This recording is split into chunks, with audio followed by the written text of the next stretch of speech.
Okay runners, welcome back to the channel, and today I actually have a good one for you, and I think that this could actually provide some new information. So today we are not just talking about stuff we already know, although I am going to tie it into stuff we already know because that kind of makes it more interesting. But today's topic is talking about running, and it's talking about how we increase our paces, right?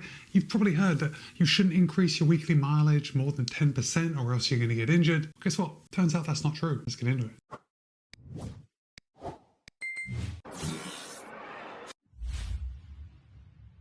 Hey, thanks for sitting through that intro. Now, I did come across an article in Canadian Running Magazine online. And of course, I will place a link in the show notes below in case you want to check out this article for yourself. And there is a study that is linked in the article, and it's open access. So you can just click on the link in the article and you can read the entire study for yourself. But this article is titled, "The 10% mileage rule isn't what you think. Study warns." Well, that's compelling, isn't it? 10% rule, something that we have all just latched onto, knowing that if we increase our mileage by over 10%, then we are bound to get injured, right? It made perfect sense. It had face validity. Maybe even we have gotten injured when we have actually run more than that, when we have increased our volume more than the 10% in a week. But it turns out, according to this study, that was just chance. Or you weren't paying attention to the right data when you actually got injured. Now, we are not just going to throw out the 10% rule altogether, right? It's still totally valid, but it's how we interpret it that has been invalid. Or I can't speak for you. Maybe you knew this the whole time. But I certainly did. So up until this very moment, actually up until about 10 minutes ago, when I finished reading the article that I decided to turn on the camera and talk to you guys about, up until then, I thought that if I increased my mileage more than 10% a week, like maybe week over week, for a couple of weeks, I would be increasing my chances of getting an injury. And I do realize that this is going to be different for different runners, maybe based on experience, maybe based on where you are in your training cycle, or maybe not so much where you are in the training cycle, but maybe how many miles you're actually running a week. Because let's say I'm a brand new runner and I've never run before. Well, where do I actually start? Well,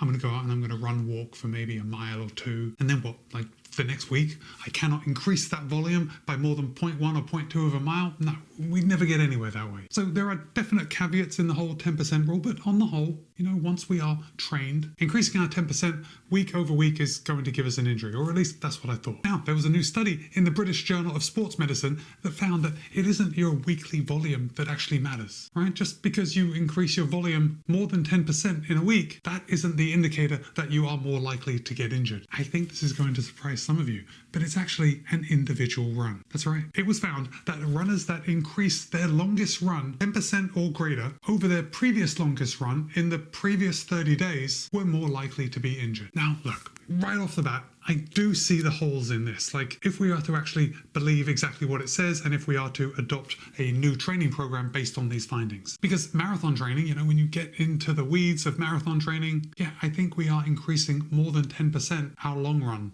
Week over week, at least for a couple of weeks before we have a step down week, or maybe every other week. But actually, no, I think about it, maybe not. Maybe as the weeks go on, we build up our long runs. So maybe you've got a 16-mile long run one week, 17 the next, 18 the next, and so on. But let's just stick to the study for now, because this study found that runners who increased their long run by more than 10%, so for example, if your long run was 10 miles in the past 30 days, and then you went out and you ran 11.1 miles, so just over 10%, your chance of getting an injury has just increased by 64%. That is huge. Now, there is some good news in the findings, but hold on, we'll get to that in just a second. Now, this study was actually pretty robust. It followed 5,205 runners from 87 countries for 18 months. And this study was part of the Garmin Run Safe Health Study. And the average age of the participants was 46 years old. There were 26% females and 78% males. Everybody uploaded all their data via Garmin. Obviously, it's a Garmin sponsored study. And every week the participants filled out a survey. And in that survey, they could say if they were injury-free, uninjured yet, but with problems, and injured. Now, being injured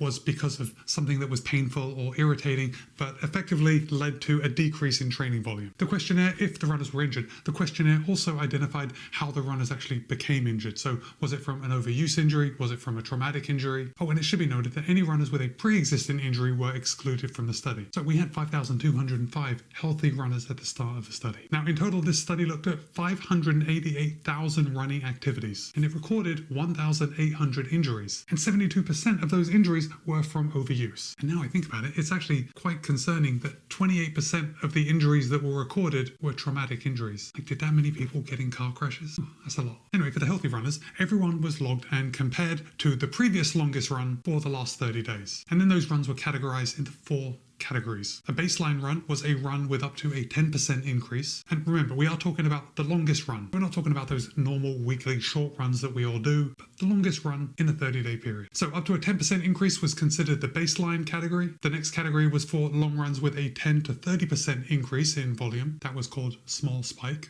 Pretty descriptive, right? Just a small spike in the volume. Next up is a moderate spike, and this is where a runner's long run was between 30% and 100% of their previous long run in the last 30 days. And then we've got a large spike, which was anything more than 100% of their previous long run in the last 30 days. So using the same example, if I went out for a 10-mile long run, and then anytime in the next 30 days I went out and I ran over 20 miles, that would be considered a large spike. And the results were pretty striking. Now, all of these runs were compared with a steady progression, so anything up to 10% increase in run distance, right? But before we actually get into the results, you are still going to be able to say that you follow the 10% rule. If you do, that's how we interpret this data. That's what this article is actually getting at. So remember, a small spike is an increase in running volume on the longest run between 10% and 30% over the last 30 days. And the runners that did do a small spike, their chance of getting injured increased by 64%. Now, here's the good news. The runners that actually did a moderate spike, so remember, a moderate spike is an increase in volume between 30 and 100% of your previous long run in the last 30 days. Those runners only increased their injury chance by 52%. So this is what I am taking from the article. If I increase my long run over 30 days by 30%, I have a very big chance of injury. But if I increase my long run by 31%, then I'm actually lowering my chance of injury by 12%. And yes, I realize that is just total runner math that doesn't make any sense to anyone but us, but I can kind of get behind that. And of course, you're probably wondering about the large spike, which is when a runner increases their long run more than 100% over the last 30 days long run. And then those runners, their chance of getting an injury more than doubled. It doesn't say what it more than doubled from, but if we use the lower number of 52%, then we can say that you are 104% more likely to get an injury if you increase your long run over 100%. Now, the studies also showed that week-to-week mileage changes and that acute chronic load, that Garmin measures, which is 1 week compared to like the entire month, that actually didn't predict injuries well. So I know most of us that at least have Garmin's, or if you use another watch, Coros, I mean, they all have the same calculations. It turns out that they don't really mean much. The biggest danger to us as runners is increasing our long run by more than 10% on an individual day. Like that single day that we go out for a long run. That is something to think about.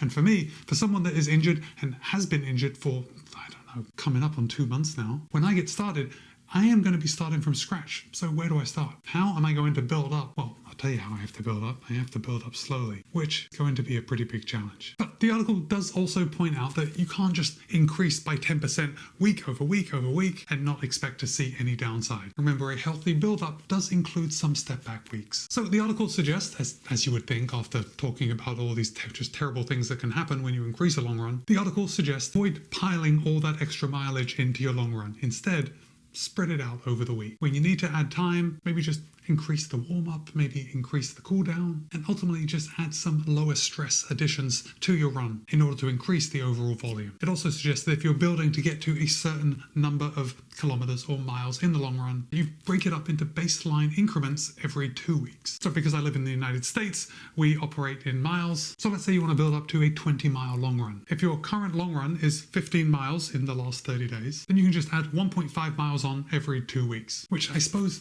if you have been training on a regular basis and you're not just jumping in from nothing trying to run a marathon, I think that's totally doable. Like, for example, you could run 15 miles 1 week, 15 miles the next week, and then 16 and a half miles the week after that. And then you could maybe step back to 15 before jumping up to 18 miles 2 weeks later. So yeah, I think it's totally doable. It's for those of us like me just starting out again that it's going to be really tricky to start building some meaningful volume. But guys, now I want to hear from you. Did you know about that 1 day 10% rule? Or did this blow your mind? Your whole weekly volume just doesn't matter at all. And of course, if you have had a bad experience with increasing your volume too quickly, I definitely want to hear from you.